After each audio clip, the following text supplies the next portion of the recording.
ಸತ್ಯದ ಬೆಳಕಿನಲ್ಲಿ ನಮ್ಮ ವರದಿ, ನಮ್ಮ ಧ್ವನಿ, ಜನರ ವಿಶ್ವಾಸದ ಪ್ರತಿಬಿಂಬ. ಚಿತ್ರದುರ್ಗದಲ್ಲಿ ಕರುನಾಡು ರಾಷ್ಟ್ರ ಹೋರಾಟ ಸಮಿತಿಯ ನೇತೃತ್ವದಲ್ಲಿ ನಗರದಲ್ಲಿ ಪ್ರತಿಭಟನೆ ನಡೆಸಿ ಜಿಲ್ಲೆಯ ಎಲ್ಲಾ ದೇವಸ್ಥಾನಗಳಿಗೆ ಸೇರಿದ ಆಸ್ತಿಗಳನ್ನು ಸಂಬಂಧಿತ ದೇವರ ಹೆಸರಿನಲ್ಲಿಯೇ ಪಹಣಿ ಮಾಡಬೇಕು, ಗೋಮಾಳ ಜಮೀನುಗಳ ರಕ್ಷಣೆಯಲ್ಲಿ ಅಧಿಕಾರಿಗಳು ನಿರ್ಲಕ್ಷ್ಯ ವಹಿಸುತ್ತಿರುವುದನ್ನು ತಡೆಯಬೇಕು ಹಾಗೂ ಇಸ್ಸಾಮುದ್ರ ಗ್ರಾಮದ ರಾಜಕಾಲುವೆ ಅತಿಕ್ರಮಣವನ್ನು ತಕ್ಷಣ ತೆರವುಗೊಳಿಸಬೇಕು ಎಂದು ಒತ್ತಾಯಿಸಲಾಯಿತು. ಈ ಸಂದರ್ಭದಲ್ಲಿ ಸಿ-ಟೌನ್ ನ್ಯೂಸ್ ಜೊತೆಗೆ ಮಾತನಾಡಿದ ಕರುನಾಡು ರಾಷ್ಟ್ರ ಹೋರಾಟ ಸಮಿತಿಯ ರಾಜ್ಯಾಧ್ಯಕ್ಷ ಸಿದ್ದೇಶ್, ಜಿಲ್ಲೆಯ ಹಲವು ದೇವಸ್ಥಾನಗಳಿಗೆ ಸೇರಿದ ಜಮೀನು ಹಾಗೂ ಆಸ್ತಿಗಳ ದಾಖಲೆಗಳಲ್ಲಿ ಸ್ಪಷ್ಟತೆ ಇಲ್ಲದಿರುವುದರಿಂದ ದೇವಾಲಯಗಳ ಆಸ್ತಿಗಳು ಅತಿಕ್ರಮಣ ಮತ್ತು ದುರುಪಯೋಗಕ್ಕೆ ಒಳಗಾಗುವ ಅಪಾಯ ಎದುರಿಸುತ್ತಿವೆ ಎಂದು ಹೇಳಿದರು. ದೇವಾಲಯಗಳ ಆಸ್ತಿಗಳನ್ನು ಶಾಶ್ವತವಾಗಿ ಸಂರಕ್ಷಿಸುವ ನಿಟ್ಟಿನಲ್ಲಿ ಎಲ್ಲ ಆಸ್ತಿಗಳನ್ನು ಸಂಬಂಧಿತ ದೇವರ ಹೆಸರಿನಲ್ಲಿಯೇ ಕಂದಾಯ ದಾಖಲೆಗಳಲ್ಲಿ ದಾಖಲಿಸಬೇಕು ಎಂದು ಆಗ್ರಹಿಸಿದರು. ಅದೇ ರೀತಿ ಜಿಲ್ಲೆಯಲ್ಲಿ ಗೋಮಾಳ ಜಮೀನುಗಳ ಸಂರಕ್ಷಣೆ ವಿಚಾರದಲ್ಲಿ ಸಂಬಂಧಪಟ್ಟ ಅಧಿಕಾರಿಗಳು ಸಮರ್ಪಕ ಕ್ರಮ ಕೈಗೊಳ್ಳುತ್ತಿಲ್ಲ ಎಂದು ಆರೋಪಿಸಿದ ಅವರು, ಗೋಮಾಳ ಪ್ರದೇಶಗಳ ಅತಿಕ್ರಮಣವನ್ನು ತಡೆದು ಅವುಗಳನ್ನು ಸಂರಕ್ಷಿಸಲು ಜಿಲ್ಲಾಡಳಿತ ಕಟ್ಟುನಿಟ್ಟಿನ ಕ್ರಮ ಕೈಗೊಳ್ಳಬೇಕು ಎಂದು ಒತ್ತಾಯಿಸಿದರು. ಗೋಮಾಳ ಭೂಮಿಗಳು ಗ್ರಾಮೀಣ ಭಾಗದ ಜಾನುವಾರುಗಳ ಮೇಯುವಿಕೆ ಹಾಗೂ ಪರಿಸರ ಸಮತೋಲನಕ್ಕೆ ಅತ್ಯಂತ ಅಗತ್ಯವಾಗಿದ್ದು, ಅವುಗಳ ರಕ್ಷಣೆಗೆ ಆದ್ಯತೆ ನೀಡಬೇಕು ಎಂದು ಹೇಳಿದರು. ಇದೇ ವೇಳೆ ಚಿತ್ರದುರ್ಗ ತಾಲೂಕಿನ ಭರಮಸಾಗರ ಹೋಬಳಿಯ ಇಸ್ಸಾಮುದ್ರ ಗ್ರಾಮದಲ್ಲಿರುವ ಐತಿಹಾಸಿಕ ಶ್ರೀ ಸಿದ್ದೇಶ್ವರ ದೇವಾಲಯದ ಕುರಿತು ಪ್ರಸ್ತಾಪಿಸಿದ ಅವರು, ದೇವಾಲಯದ ಅಭಿವೃದ್ಧಿ ಹಾಗೂ ಆಸ್ತಿಗಳ ಸಂರಕ್ಷಣೆಗೆ ಶ್ರೀ ಸಿದ್ದೇಶ್ವರ ದೇವಸ್ಥಾನ ಕಮಿಟಿ ಕಾರ್ಯನಿರ್ವಹಿಸುತ್ತಿದ್ದು, ಗ್ರಾಮಸ್ಥರು ಹಾಗೂ ಭಕ್ತರು ಅದರ ಸದಸ್ಯರಾಗಿದ್ದಾರೆ ಎಂದು ತಿಳಿಸಿದರು. ದೇವಾಲಯದ ಆಸ್ತಿಗಳಿಗೆ ಸೂಕ್ತ ಕಾನೂನುಬದ್ಧ ರಕ್ಷಣೆ ದೊರೆಯುವಂತೆ ಸರ್ಕಾರ ಕ್ರಮ ಕೈಗೊಳ್ಳಬೇಕು ಎಂದು ಆಗ್ರಹಿಸಿದರು.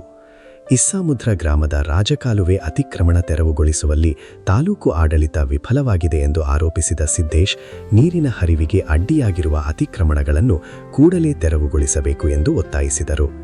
ರಾಜಕಾಲುವೆ ಸಂರಕ್ಷಣೆ ಆಗದಿದ್ದರೆ ರೈತರು ಹಾಗೂ ಗ್ರಾಮಸ್ಥರಿಗೆ ತೊಂದರೆ ಉಂಟಾಗಲಿದ್ದು, ಮಳೆಗಾಲದಲ್ಲಿ ನೀರು ಸರಾಗವಾಗಿ ಹರಿಯದ ಪರಿಸ್ಥಿತಿ ನಿರ್ಮಾಣವಾಗಬಹುದು ಎಂದು ಎಚ್ಚರಿಕೆ ನೀಡಿದರು. ಪ್ರತಿಭಟನೆಯ ಬಳಿಕ ಜಿಲ್ಲಾಡಳಿತದ ಮೂಲಕ ರಾಜ್ಯ ಸರ್ಕಾರಕ್ಕೆ ಮನವಿ ಸಲ್ಲಿಸಿದ ಪ್ರತಿಭಟನಾಕಾರರು ದೇವಸ್ಥಾನಗಳ ಆಸ್ತಿ ಸಂರಕ್ಷಣೆ, ಗೋಮಾಳ ಜಮೀನುಗಳ ರಕ್ಷಣೆ ಹಾಗೂ ರಾಜಕಾಲುವೆ ಅತಿಕ್ರಮಣ ತೆರವು ಕುರಿತು ಶೀಘ್ರ ಕ್ರಮ ಕೈಗೊಳ್ಳುವಂತೆ ಆಗ್ರಹಿಸಿದರು. ಬೇಡಿಕೆಗಳನ್ನು ನಿರ್ಲಕ್ಷಿಸಿದರೆ ಮುಂದಿನ ದಿನಗಳಲ್ಲಿ ಹೋರಾಟವನ್ನು ಮತ್ತಷ್ಟು ತೀವ್ರಗೊಳಿಸುವುದಾಗಿ ಎಚ್ಚರಿಕೆ ನೀಡಿದರು. ಎಲ್ಲರಿಗೂ ಕರುನಾಡು ರಾಷ್ಟ್ರ ಹೋರಾಟ ಸಮಿತಿ ರಾಜ್ಯಾಧ್ಯಕ್ಷ ಅಂತ ಸಿದ್ದೇಶ್ ಮಾಡುವ ನಮ್ಮ ಕನ್ನಡ ನಾಡಿನ ಎಲ್ಲ ಜನತೆಗೂ ಸಿದ್ದೇಶ್ ಮಾಡುವ ನಮಸ್ಕಾರಗಳು. ವಿಷಯ, ಈ ದಿನ ನಾವು ಪ್ರೆಸ್ ಮೀಟ್ ಮಾಡಿದ ವಿಷಯ,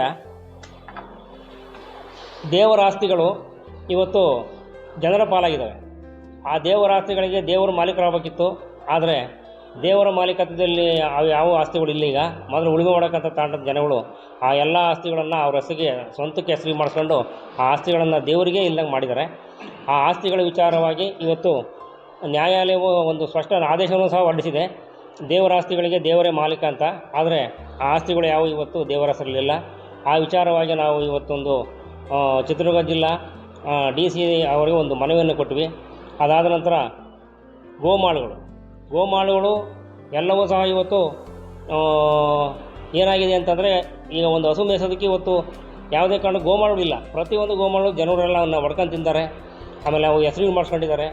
ಯಾವುದೇ ಕಾರಣಕ್ಕೂ ಊರುಗಳಲ್ಲಿ ಒಂದು ಲೋನ್ ಕೊಡ್ತಾರೆ ಹಸುಗಳಂತೇಳಿ, ಬಟ್ ಆ ಹಸುಗಳಿಗೆ ಮೇಯೋದಕ್ಕೆ ಗೋಮಾಳುಗಳು ಇರೋಲ್ಲ. ಅದನ್ನು ರಕ್ಷಣೆಯನ್ನು ಮಾಡಬೇಕಾದಂಥ ಒಂದು ಕರ್ತವ್ಯವನ್ನು ನಮ್ಮ ಜಿಲ್ಲಾಡಳಿತ ತುಂಬ ವಿಫಲ ಆಗಿದೆ. ಆ ವಿಚಾರವಾಗಿ ಸಹ ನಾವು ಇವತ್ತು ಒಂದು ಹೋರಾಟವನ್ನು ಹಮ್ಮಿಕೊಂಡಿದ್ವಿ. ಅದಾದಮೇಲೆ ಇದು ಇಸ್ಸಾಮುದ್ರ ಎನ್ನುವಂಥ ಗ್ರಾಮದಲ್ಲಿ ಒಂದು ರಾಜಕಾಲುವೆ ಇದೆ. ಆ ರಾಜಕಾಲುವೆಯಲ್ಲಿ ಈಗ ಸಂಪೂರ್ಣವಾಗಿ ರೈತರ ಹೊಲದಲ್ಲಿ ಅದು ಹಾದು ಹೋಗಿದ್ದರಿಂದ ರೈತರು ಏನು ಮಾಡಿದ್ದಾರೆ, ಆ ಕಾಲುವೆಯನ್ನು ಮುಚ್ಚಿರೋದ್ರಿಂದ ಅವ್ರಿಗೂ ತೊಂದರೆ. ಅದು ನೀರುಗಳೆಲ್ಲ ಹೊಲಕ್ಕೆ ನುಗ್ಗಿ ಬೆಳೆ ಹಾನಿ ಆಗ್ತಾಯಿದೆ ಅವ್ರಿಗೂ ಸಹ. ಜೊತೆಗೆ ಊರಿನ ಒಂದು 30-40 ಮನೆಗಳಿಗೆ ಆ ನೀರು ನುಗ್ಗಿ ತುಂಬ ಹಾನಿ ಮಾಡ್ತಾಯಿದೆ. ಆ ವಿಚಾರಗಳು ಸಹ ನಾವು ಇವತ್ತು DC ಅವರಿಗೆ ಒಂದು ಮನವಿಯನ್ನು ಕೊಟ್ಟಿದ್ದೀವಿ. ಈ ನಮ್ಮ ಕರುನಾಡು ರಾಷ್ಟ್ರ ಹೋರಾಟ ಸಮಿತಿಯಿಂದ ಇವತ್ತು ಈ ಒಂದು ಮನವಿ ಕೊಡುವಂಥ ಕಾರ್ಯಕ್ರಮವನ್ನು ತುಂಬ ಯಶಸ್ವಿಯಾಗಿ ನಾವು ಮಾಡಿಕೊಟ್ಟಿದ್ದೀವಿ.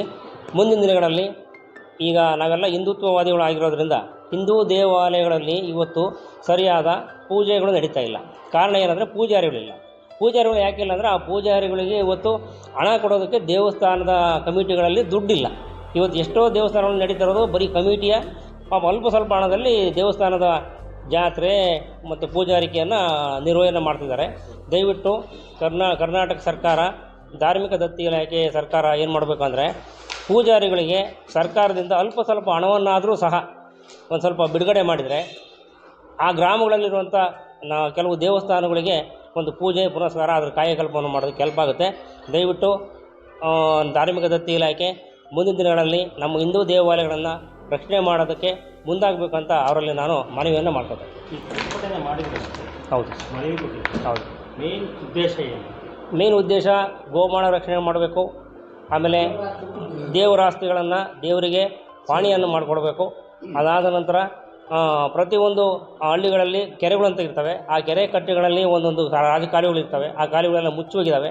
ಆ ಕಾಲುವೆಗಳನ್ನು ದಯವಿಟ್ಟು ಎಲ್ಲ ತೆಗೆಸ್ಕೊಟ್ಟು ಆ ನೀರು ಸರಾಗವಾಗಿ ಊರಿಗೂ ತೊಂದರೆ ಆಗದಂಗೆ, ರೈತರಿಗೂ ತೊಂದರೆ ಆಗದಂಗೆ ಸರಾಗ ಹೋಗೋದ್ರ ಒಂದು ವ್ಯವಸ್ಥೆ ಮಾಡಿಕೊಡ್ಬೇಕಂತ ಒಂದು ಮನವಿಯನ್ನು ನಾವು ಮಾಡಿದ್ದೀವಿ ಸರ್.